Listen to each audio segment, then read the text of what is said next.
dekat gereja. Di situ ada orang-orang Kristen bilang begini, Yesus, Yesus, berseru-seru kepada Yesus. Betul. Lalu Neng Fatimah dan kawan-kawan bilang, jangan berisik, orang Islam lagi nyembah Tuhannya. Ya kan? Karena mereka berseru-seru kepada Yesus. Nah sekarang saya gantian nih. Saya dengan teman-teman lewat. Di depan ada orang-orang Islam. Mereka lagi berseru-seru kepada Muhammad. Ya Rasulullah, ya Rasulullah, Muhammadku, Muhammadku, dengarlah seruanku. Bukankah begitu umat muslim? Kami itu bersolawat bukan menyembah. Sama, ketika kami berseru-seru kepada Yesus, kalian bilang lagi nyembah Yesus. Ketika kalian pun berseru-seru kepada Muhammad, kami juga bilang kalian lagi nyembah Muhammad. Tapi dalam iman Anda itu, Yesus itu kata iman Anda ya, bukan iman aku, iman Anda. Kalau Yesus itu adalah Allah yang menjadi manusia turun ke bumi, tapi kan Nabi Muhammad bukan begitu, Bang Tis. Pertama begini. Bandingkan nama Nabi Muhammad, beda kelas. Dan bandingkan. Baik, pertama begini. Baik, sebenarnya di dalam Bible tidak ada kata-kata bahwa Allah menjadi manusia, nggak ada. Di dalam Bible itu kata. Benar dulu Bang Tis. Tapi banyak oten-oten yang mengatakan ada. Ya, sebenarnya begini. Maksudnya itu begini. Yang menjadi manusia itu adalah Sang Firman. Makanya Yohanes 1 berbicara. Firman itu telah menjadi manusia. Bukan Allah itu menjadi manusia, bukan. Jangan dipelintir-pelintir. Jangan dibolak-balik. Itu susunan di dalam Bible itu udah tepat. Jangan diganti-ganti, jangan diputar-putar. Jadi firman itu yang menjadi manusia. Ya kan? Nah, kemudian kita harus patuh, taat, tunduk kepada sang firman itu. Karena firman itulah yang menggambarkan, yang mengejawantahkan sang Allah itu. Nah, di dalam agama Islam konsep seperti itu sebenarnya ada. Muhammad itulah yang kalian patuh kepada Allah, betul. Berarti kalau Anda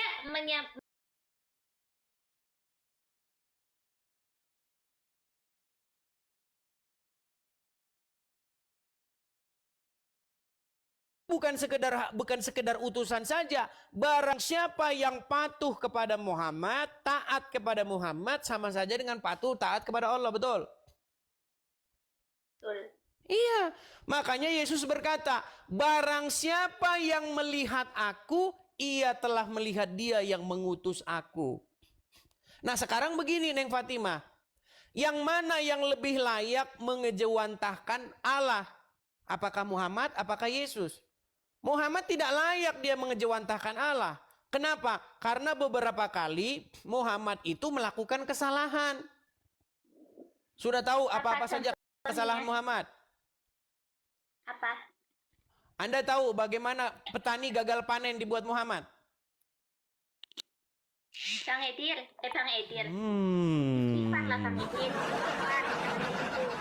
Begini Neng Fatimah, begini ya.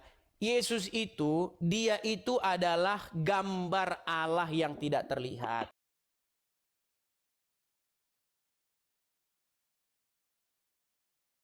Bagaimana sih kita melihat Bapa yang hendak kau dirikan bagi dia? Makanya Bapa yang maha besar itu, dia mengejawantahkan keberadaannya itu dengan perantaraan sang firman yang menjadi manusia. Makanya sesungguhnya ketika Neng Fatimah membaca firman itu kan Anda membayangkan Allah kan? Ketika Anda membaca firman Allah, Anda membayangkan Allah yang sedang berfirman di situ. Karena yang sampai kepada dimensi kita itu adalah perkataannya, firmannya. Firmannya itulah yang menuntun manusia. Makanya ada lagunya, firman-Mu pelita bagi kakiku, terang bagi jalanku. Jadi firmannya itu yang menuntun manusia. Siapa firmannya itu? Firmannya itu adalah Yesus, bukan Muhammad. Nah ini sekarang kebanyakan orang Muslim malah mengikuti Muhammad, bukan mengikuti Yesus. Kalau mengikuti Muhammad, Muhammad sekarang ada dalam kubur, betul? Betul? Betul. Iya, sedangkan Yesus hidup, naik ke surga. Ayo, siapa yang layak diikuti? Yang naik ke surga atau yang turun ke kubur? Ayo, coba. Mana yang lebih pantas diikuti? Mana yang lebih pantas dijadikan suri tauladan? Apakah orang yang ada dalam kuburan atau orang yang naik ke surga? Coba. Aku ngomong dulu Bang Edis, aku Silakan. ngomong dulu. Silakan. Selama ini Anda sadar nggak? Anda buat komal kayak gini tuh lihat-lihat komenan di bawah. Ini menghina Islam. Di mana saya menghinanya, Neng Fatimah? Di mana saya menghinanya?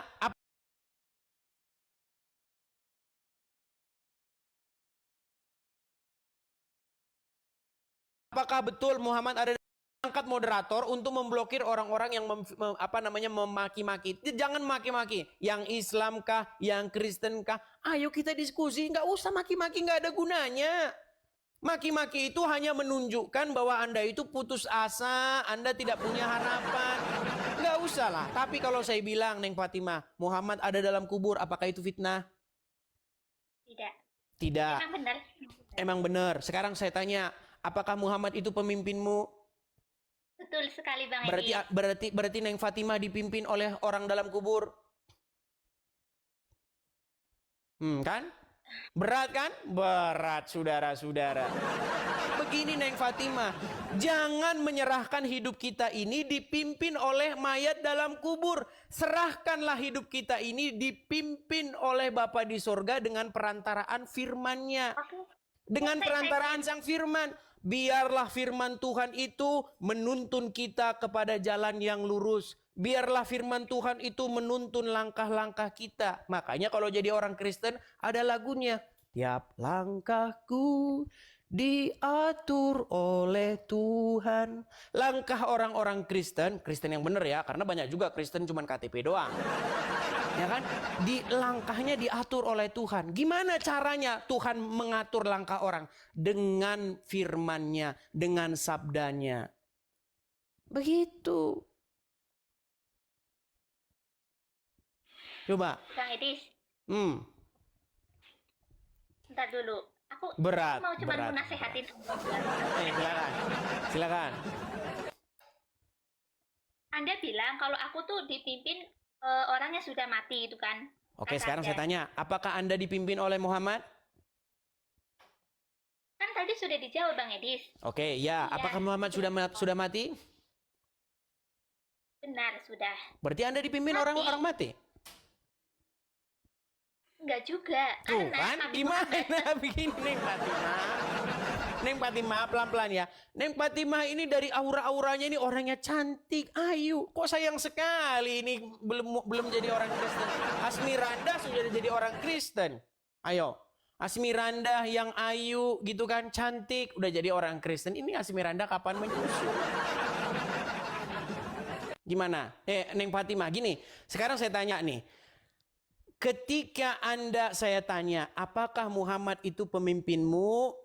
Neng Fatimah jawab, iya. Enggak dulu Bang Edis, aku ngomong dulu dong. Ya, silakan. Ngomong. Emang Nabi Muhammad itu sudah meninggal. Tapi Nabi Muhammad sebelum meninggal itu meninggalkan 2, Al-Quran dan hadis. Dan itu tidak pernah mati Bang Edis. Berarti yang memimpin umat muslim itu Muhammad atau bukan? Ya Muhammad, dan Muhammad meninggalkan 2, yaitu hadis. Oke, berarti sosok Muhammad itu adalah pemimpin, betul? Betul banget. Sampai hari ini nggak Muhammad itu pemimpin? Sampai akhirat nanti Bang Edis. Oke, bahkan sampai dunia ini berakhir, Muhammad adalah pemimpinnya umat Islam, betul? Pemimpin dan pemberi syafaat. Oke, dan Muhammad sudah meninggal, betul? Di mana? Dan Muhammad sudah meninggal, betul? Betul. Oke, berarti umat muslim dipimpin oleh orang yang meninggal dalam kubur, betul? Nah, kan berat kan? Makanya apa kata Yesus? Akulah kebangkitan dan hidup, kata Yesus. Maksudnya Yesus ya, saya nggak bilang diri saya. Apa kata Yesus? Akulah jalan dan kebenaran dan hidup, kata Yesus. Jadi yang layak dijadikan pemimpin, yang layak dijadikan orang yang menuntun Anda kepada hidup itu adalah Yesus. Yesus aja udah mati kok di tiang salib terputus. Yesus naik ke surga. Sekarang saya tanya, betulkah Isa akan datang ke dunia? Betul, ada di surah, ada. Oke, berarti dia hidup atau tidak? Kang Adis, aku jelasin dulu. Nabi Isa diselamatkan oleh Allah ketika hendak disalibkan oleh Yahudi. Dia masih hidup Nabi Isa. Nanti Baik. kan turun menghakimi umat Kristen. Oke, baik. Sekarang begini. Ini adalah penipuan yang nyata nih. Saya mau buktikan nih kepada Neng Fatimah nih.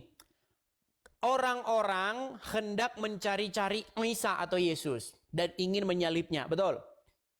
Betul banget, betul. Nah, lalu ketika orang-orang ingin menyalibnya, Allah membuat orang lain wajahnya diganti menjadi Isa atau Yesus, betul?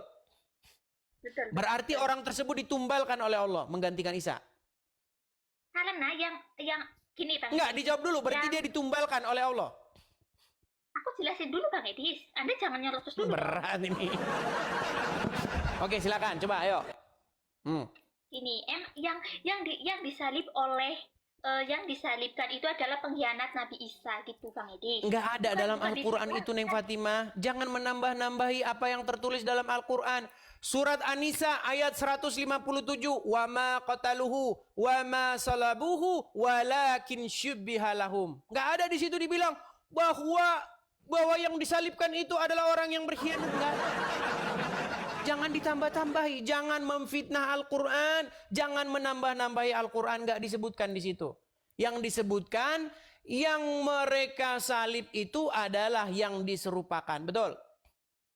Betul. Oke, berarti sekarang begini, Neng. Orang-orang ingin menyalibkan Isa atau Yesus, lalu ada orang mukanya dibuat jadi Isa atau jadi Yesus, dan itulah yang disalibkan. Sekarang begini, Neng, kesimpulannya. Berarti orang-orang tertipu, betul? Kalau ada orang-orang tertipu, berarti ada penipunya, betul?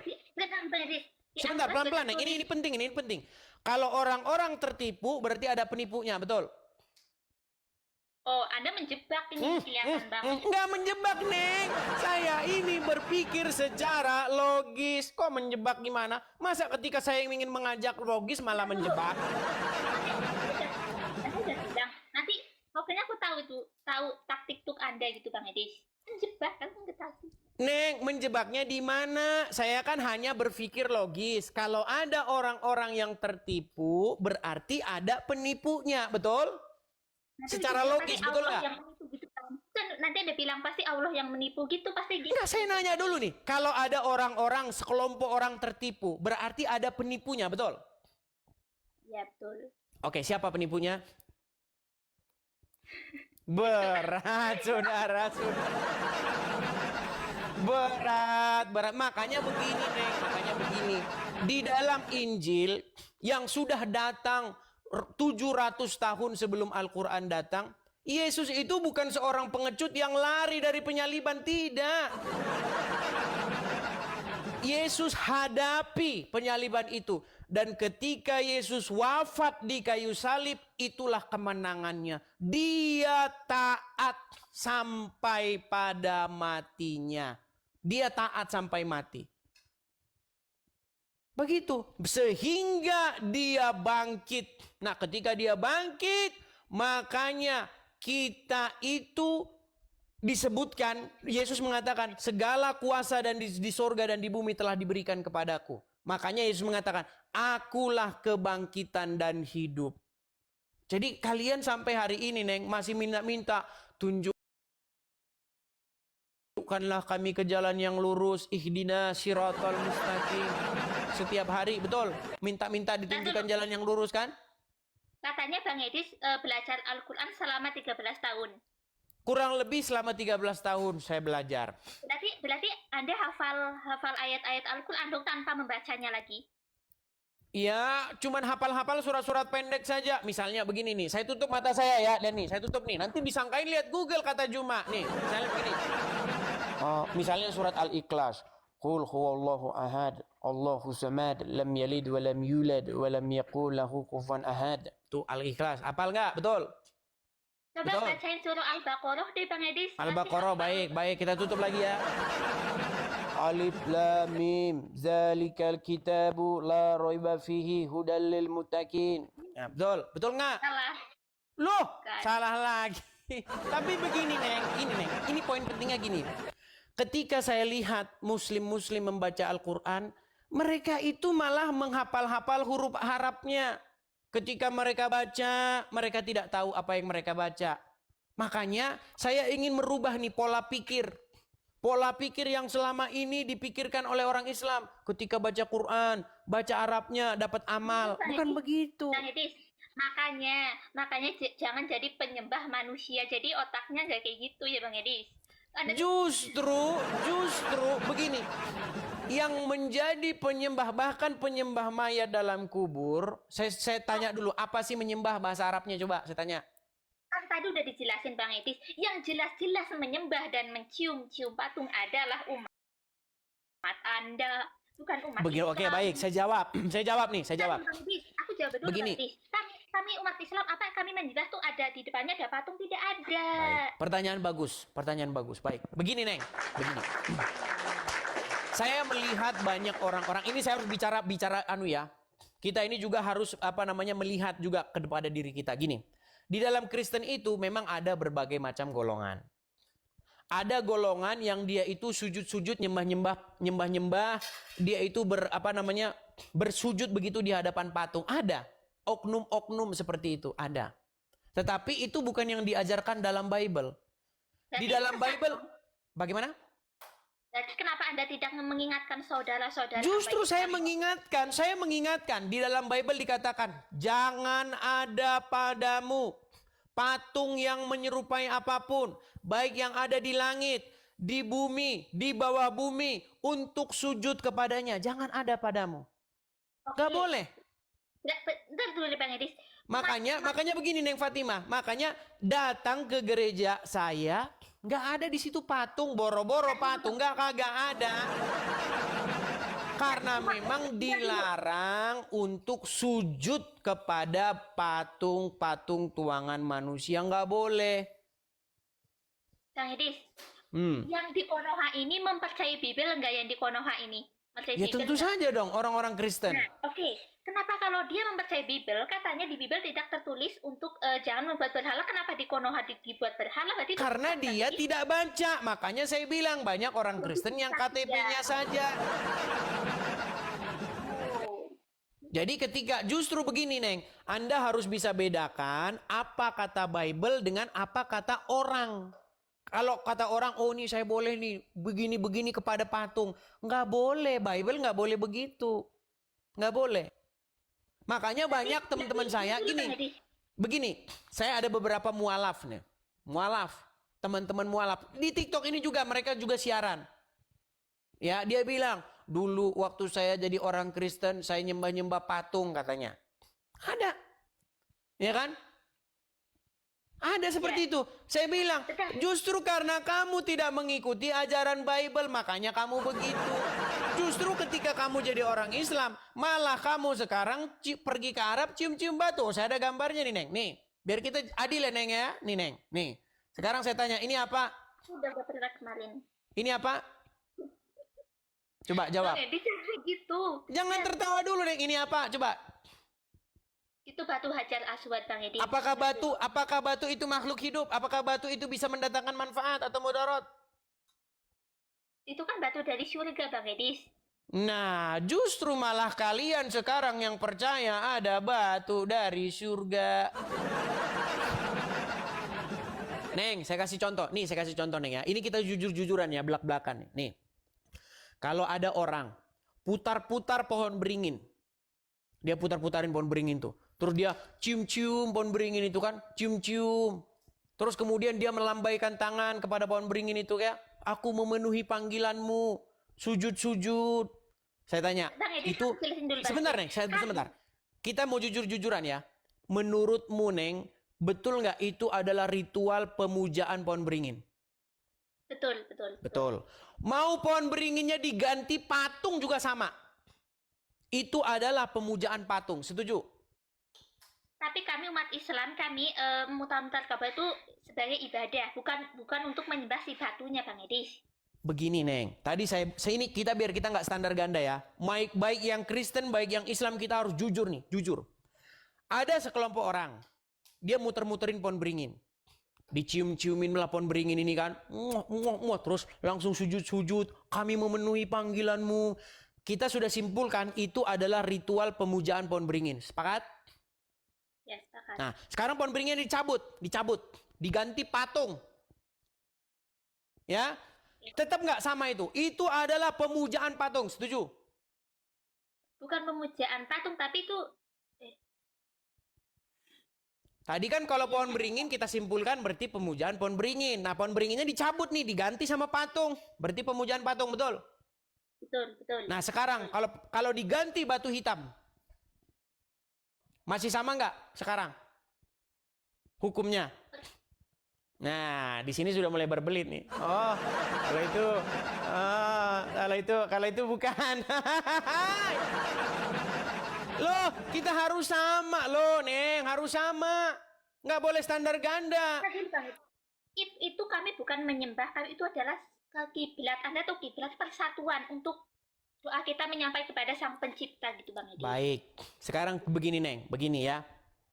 Pertama-tama, dulu Ka'bah itu adalah tempat riwayat atau tempat pemujaan berhala orang-orang Quraisy. Tahu itu? Ya, betul. Tahu. Bahkan mereka dulu tawaf sambil telanjang di situ, betul? Tahu. Kenapa sekarang dimodifikasi oleh Islam? Bukan dimodifikasi, tapi kayak Dulu tawaf, orang-orang Quraisy dulu tawaf, sekarang orang Islam juga tawaf. Hanya saja perbedaannya dulu mereka tawaf telanjang, orang Islam tawaf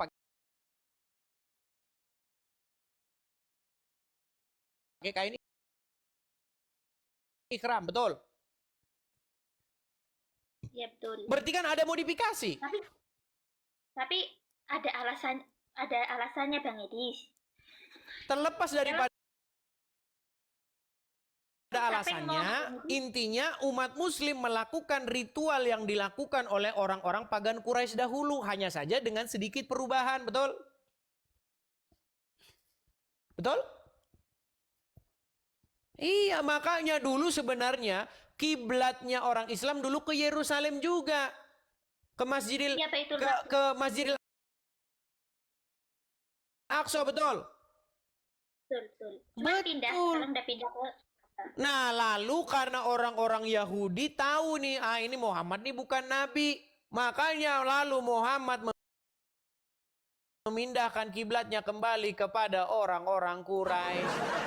Kalau memang Ka'bah itu sejak dahulu adalah kiblat, kalau memang Ka'bah itu adalah sejak dulu pusat peribadatan, kenapa sejak dari awal Muhammad tidak menempatkan kiblatnya ke situ? Kenapa setelah mendapat penolakan dari orang-orang Yahudi, ketika tidak mendapat simpati dengan orang-orang yang beribadah di Baitul Maqdis, lalu Muhammad memindahkan kiblatnya? Ayo. Bentar dulu Bang Edis, aku capek nih ngomong Bang Edis. Cuma Bang Edis, sudah capek? Aku bisa gantian? Aku cuma bilang. Baik. Bentar dulu Bang Edis. Anda setiap hari itu kan Anda kan diskusi setiap hari kan? Setiap hari. Apakah tidak ada satupun kata yang menyentuh pikiran Anda atau hati Anda gitu? Kok masih aja debat Bang Edis? Manfaat debat apa? Nggak ada manfaat debat. Memberitahukan kepada orang-orang, kepada umat muslim tentang fakta yang sebenarnya. Karena kalian terus-menerus menebarkan kebohongan-kebohongan gitu loh. Bahwa dahulu Abraham pergi ke Mekah. Sejak kapan Abraham pergi ke Mekah? Coba di Quran mana ada Abraham pergi ke Mekah? Bang Edis, Anda debat kayak gini tuh nggak ada manfaatnya, nggak ada sama sekali. Iya, kalau dibilang tidak ada manfaatnya sama sekali juga tidak benar, Neng. Buktinya banyak orang-orang, banyak loh Neng, yang inbox saya, Bang, dulu saya sempat mualaf Bang, sekarang saya kembali kepada Kristen, banyak. Ada juga muslim yang inbox, Bang, saya Islam, saya mau jadi orang Kristen, gimana caranya? Saya suruh dia, Anda tinggal di mana nih? Saya di Kalimantan Bang, coba Anda datang ke sini. Ada lagi yang inbox, saya tinggal di Bekasi Bang, saya harus datang kemana? Saya suruh Anda ke gereja ini. Ada banyak. Ayo, bahkan Juma sudah mengatakan, berhubung Edis TV ini sangat-sangat ini banyak umat muslim yang murtad dibuatnya ini. Kata Juma. Makanya kita harus menangkal akidah mereka. Makanya Juma sekarang sudah kelagapan dia. Jadi jangan bilang tidak ada manfaatnya. Ada manfaatnya. Kepada orang-orang yang sungguh-sungguh mencari kebenaran. Kalau orang tidak sungguh-sungguh mencari kebenaran, buat apa? Dia masa bodoh teing itu. Nggak peduli dia.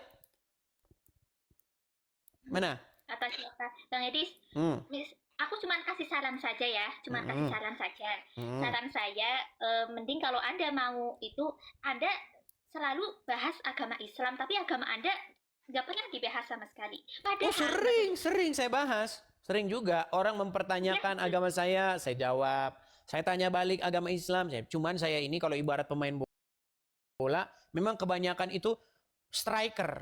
Ada juga itu seperti si siapa? Ada juga pendebat-pendebat Kristen, dia yang lebih cenderung dia menjawab banyak. Kan orang karakter beda-beda, nggak sama karakternya. Bang Edis, udahlah aku mau turun aja. Oke, terima kasih Neng sudah mampir ke sini. Nanti bakalan banyak yang inbox tuh. Besok kabarin saya ya. Saya gara-gara naik di channelmu banyak orang Islam nih marah-marah sama saya. Betul nggak? Betul? Ya, iya betul. Iya, saya bilang juga apa. Pasti banyak yang inbox soalnya setiap orang datang ke sini Muslim, kamu nggak berilmu, berani-berani kamu datang ke sana. Enggak, kemarin aku kan sempat naik kemarin itu kan. Sama. Tapi aku biarin aja. Aku cuman naik, cuman mau ngasih tahu aja. Kalau Anda bikin komal kayak gini tuh yang ada penghujatan.